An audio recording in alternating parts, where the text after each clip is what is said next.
I think she has a terrible job, kind of trying to walk on a tightrope when you have at that height, when you have, either way, you have three scenes, a devil and the deep sea, literally. So I think the first weakness that she really has is the same economy, which she spoke of as recovering. But mind you, it's still a very weak economy.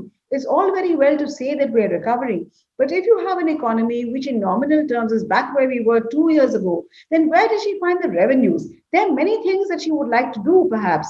Spend on infrastructure, spend on defense. As you said, we have a huge neighbor to our east, one with whom we don't have the best of ties.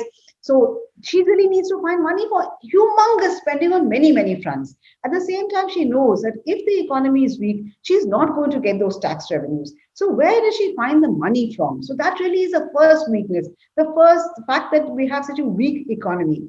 The second weakness, which any democratically elected government must, really worry about, is that inflation is high. It has been at over 6 to 7% for close to 9 months now.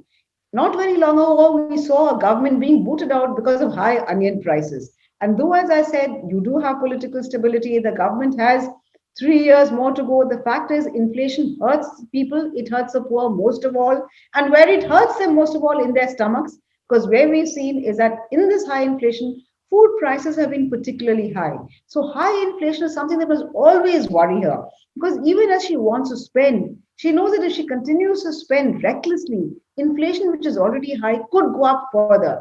And that is something that no population is ever going to forgive her. Yes, 3 years is, a long time. Human memories are short. But if you are hurt very badly and in your stomach, you're unlikely to forgive the government. So, as I said, limited resources, high inflation. So, she cannot really do what many other countries can do. So, she has to look very hard for alternate sources of revenue. If you don't have tax revenues, what do? You have to look for non tax revenue. There, essentially, in our country, means disinvestment. But as we've seen, the government has somehow not been able to do what it can do on the disinvestment front. So, that I think is another big weakness of the present government, that they have not been able to realize the potential from disinvestment, what they could really do. The government owns a number of blue chips. If only they could disinvest at a time when private corporates have been able to raise money hand over fist. Every day we hear the Sensex setting new records. And you wonder, why is it that the government is not able to cash in?